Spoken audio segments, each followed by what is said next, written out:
Hi, Spirit Team. What's up? What's cracking? What's popping? What it do? I am back with another video. I am shuffling cards, but I will not be doing a tarot read. It's just a bad habit of mine. So whenever there's tarot cards around, my hands can't, my little chippy hands can't stay off of them. So for you who are seeing me for the first time, my name is Joe. I am your favorite vibes dealer.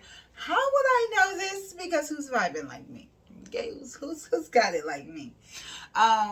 I usually sit up here and spill the cosmic tea tarot. I like to slang. I be slanging these tarot cards. But today's video is going to be a little different. Today's card is going to be a little different. I want to start like a series of just spiritual basics. Like, this spiritual stuff is deep. Okay, it is like a rabbit hole, and once you open the rabbit hole, you know the exact analogy I would like. That just popped into my head. Alice in Wonderland. You can pick whatever version you like of Alice in Wonderland. It could be the one with Johnny Depp. You could pick the old school one. I don't care, but whatever Alice in Wonderland, that's what the spiritual journey is like in a nutshell. And so I have the understanding that there has been a great awakening for a while, but an even bigger great awakening since April of this year after the pandemic. The pandemic was the kickoff, the pandemic, however you want to put it, was the kickoff. This is my truth and my belief. And so I have been urged and called drug, because God be dragging me sometimes, to make videos around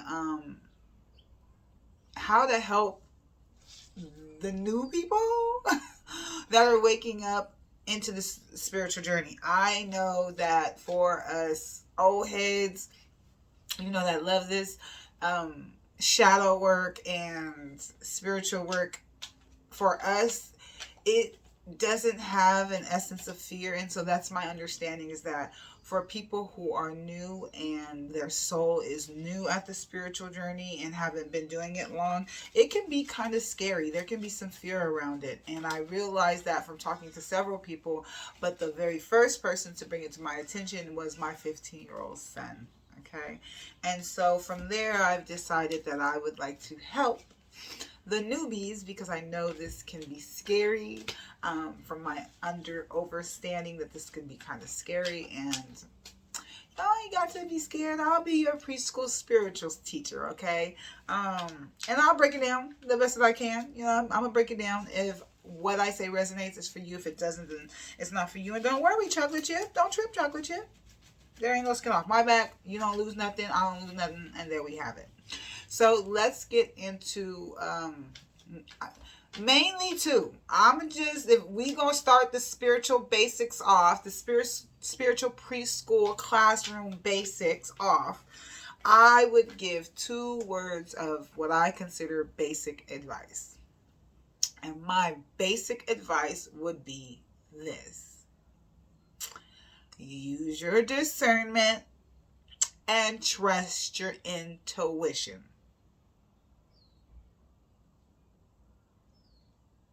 I know, right? That's it.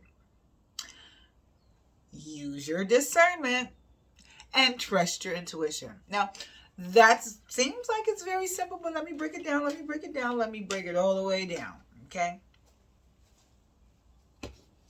So, discernment is your knowing. Being able to tell what is for you and what ain't for you. Your intuition is that gut feeling to kind of reaffirm your discernment. And it's best if you use these 2 together. Now, I'm looking at some notes. How do you use your your discernment? You need to practice discernment in everything, okay? From what you eat, right? Is this for me or is this not good for me? Is this burger good for me? Is it going to help me to accomplish my goals, whatever they may be my fitness goals, or is this going to be counterintuitive to my fitness goals? Is that for me and my lifestyle right now, or is it not for me and my lifestyle right now? Is moving to another city, another continent, is that for me in my life right now because my kids are older and they're moving away? Or is that not for me because I need to stay in school and the school that I'm in is located in the United States and it would just be too difficult, right? So that's how you would use the discernment. Is it best for me to go left in traffic, or is it best for me to go right? Like real simple, real basics. Okay, I don't want to confuse nobody. I don't want nobody talking about that preschool teacher sex. No. Okay. And even in my notes, I wrote discernment is knowledge on an energetic, spiritual level if something resonates with you or not. See, that's so much better said. That's why I be having my notes. Okay, I'm gonna say it again. Discernment, my definition. Okay, now there's gonna be other people that got other definitions, so don't come be talking about, well, it's all of me. If that's what it is for you, that's your truth. That's cool. For me, my understanding of discernment is knowledge on an energetic or spiritual level to let you know if something is for you, if it resonates with you on a soul level or not. Okay, now we done did discernment. We're gonna set that over here. We're gonna move over here to intuition. Intuition again is like your gut feeling to kind of confirm, right? To let you know what you had discerned. That's it. Okay, and intuition can come in little, small, very simple and light ways.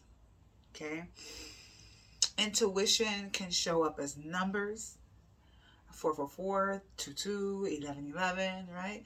Intuition can show up as a nudge or you should go that way. Just real quick, just a thought. I should just go that way. I should try this, right? That is intuition. And so my suggestion to the new people that are waking up, congratulations, you're awake.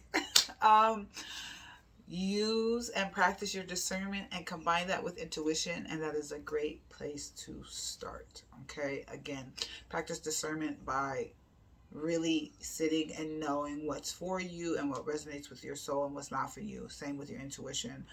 You have to really know yourself. And so what I would say, and the other tip I guess I would give to be able to really click into your discernment and really click into your intuition is to be still.